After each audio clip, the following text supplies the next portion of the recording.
Hello नमस्कार।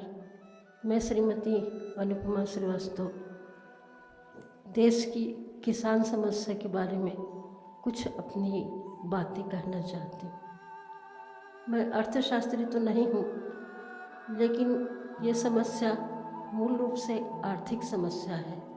जैसे हमारे देश में अमीरी और गरीबी का अंतर बहुत बढ़ गया है।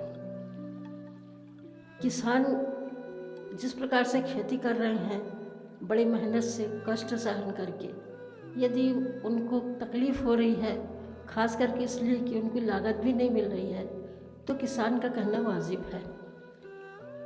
लेकिन इसका अब तक के जो बातचीत हुई है, इसमें समाधान नहीं हुआ है। अब हम देखते हैं कि समस्या क्या है।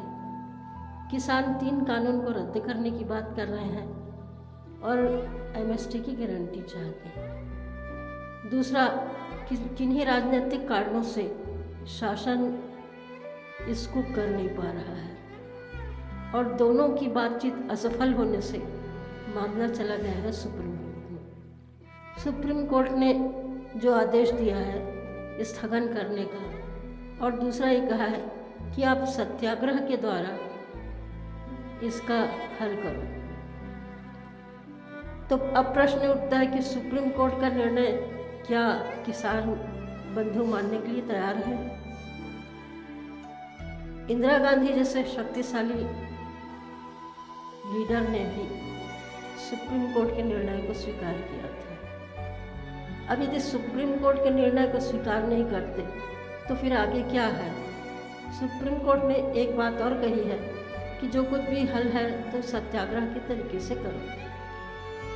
अब सत्याग्रह का तरीका क्या हो सकता है? सत्याग्रह करने के लिए सबसे बड़ी बात यह है कि हम उस आर्थिक स्थिति का विश्लेषण करें जो हमारे देश की बन चुकी है।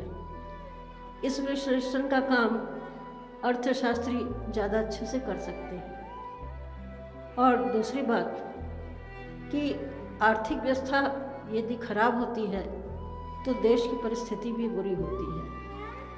And where words fail war begins, जहाँ शब्द फेल हो जाते हैं वहाँ युद्ध शुरू हो जाते हैं। तो समस्या काफ़ी गंभीर है। पहले हमको अपने देश की समस्या के बारे में सोचना चाहिए, और हम अहिंसा की बात तो नहीं कह सकते, लेकिन सत्य ये बात तो कह ही सकते हैं। तो सत्याग्रह से हल करने के लिए थोड़ा समय लगेगा।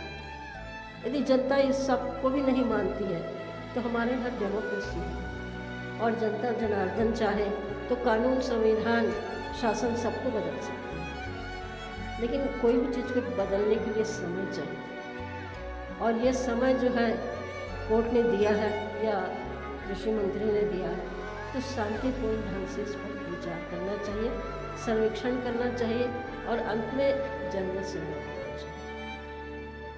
धन्यवाद।